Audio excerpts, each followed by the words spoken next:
Oggi voglio parlarti di un concetto fondamentale, qualcosa che può trasformare completamente il modo in cui affronti la tua carriera da content creator, ovvero la resilienza. Questo termine potrebbe suonarti familiare, ma è molto più che una semplice parola. È una forza interiore che ti aiuta a superare le difficoltà e a mantenere la tua passione viva anche quando le cose non vanno come vorresti. Se sei qui, molto probabilmente è perché vuoi crescere, vuoi migliorare e vuoi diventare una versione migliore di te stesso. E la resilienza è ciò che può aiutarti a farlo.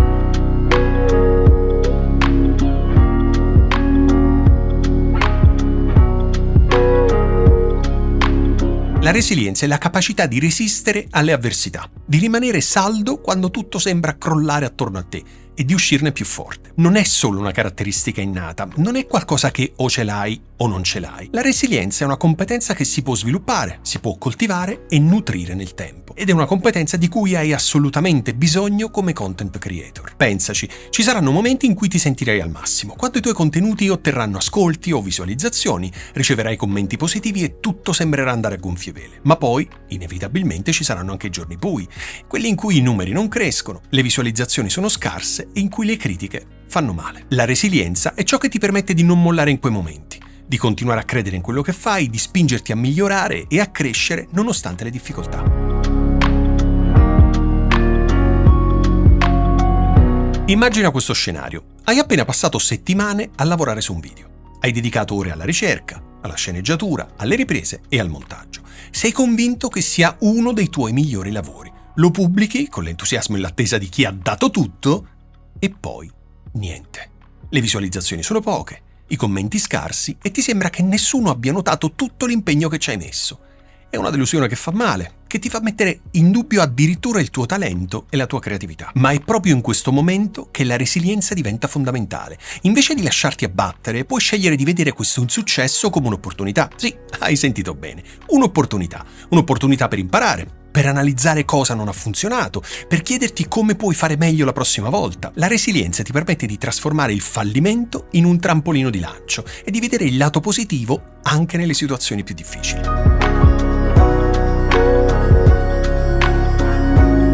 Ok, ma come si coltiva la resilienza? Ovviamente non esiste una formula magica, ma ci sono delle abitudini e dei comportamenti che puoi adottare per diventare più resiliente. Innanzitutto devi ricordarti che il tuo valore non si misura solo in numeri. Le visualizzazioni, i like, i follower sì, sono importanti certo, ma non sono l'unica cosa che conta. La resilienza nasce dalla consapevolezza che il tuo percorso è unico e che ogni fallimento è solo una parte del viaggio, non la destinazione finale. Quindi devi sviluppare la capacità di guardare oltre l'immediato, di vedere il quadro in generale e di capire che ogni sfida superata ti rende più forte e più preparato per affrontare la prossima.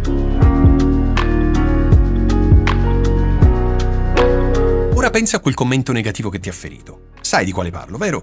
Quello che ti ha fatto arrabbiare, che ti ha fatto dubitare addirittura del tuo lavoro. E mi rendo conto che è facile lasciarsi trascinare giù dalla negatività, rispondere con rabbia o peggio ancora lasciarsi scoraggiare. Ma la resilienza ti insegna a prendere quel commento, osservarlo con calma e a chiederti: c'è qualcosa di vero in ciò che è stato detto? Come posso usare questa critica per migliorare? Magari c'è qualcosa che puoi effettivamente correggere, o forse è solo una questione di gusti personali, ma in ogni caso hai la possibilità di crescere e di imparare. La resilienza è questo, è la capacità di trasformare ogni esperienza, anche quella più negativa, in una lezione utile. Ti insegna a non prendere tutto sul personale, a sviluppare una pelle più spessa, possiamo dire, ma allo stesso tempo a mantenere una mente aperta e a cercare sempre il miglioramento. Essere un content creator è una maratona, non uno sprint. Se guardi ai creator che ammiri di più, ti renderai conto che veramente pochi di loro hanno avuto successo da un giorno all'altro. Molti di loro, secondo me la maggior parte, hanno lavorato per anni, in silenzio, producendo contenuti con costanza e senza clamore. Hanno vissuto i loro alti e bassi, ovviamente, hanno affrontato critiche, hanno sperimentato e soprattutto hanno continuato a credere in quello che facevano. Questo è il potere della resilienza, ovvero la capacità di mantenere la rotta anche nelle tempeste più difficili. Considera per esempio quei creator che segui da anni. Magari li hai visti crescere, hai notato come il loro stile è cambiato nel tempo, come i loro contenuti sono diventati sempre più raffinati.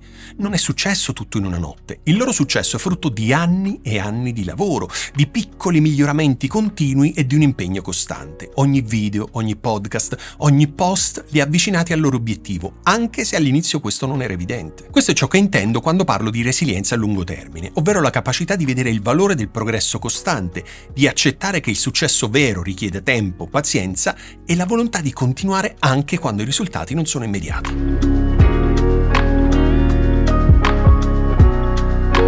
Quindi, la prossima volta che ti senti giù, quando un progetto non va come previsto o quando ti trovi di fronte a una critica, ricorda che la resilienza è la tua arma segreta. È ciò che ti permette di andare avanti, di crescere e di diventare il content creator che hai sempre voluto. Non mollare mai. Ogni giorno, ogni video, ogni singolo passo che fai ti avvicina ai tuoi sogni.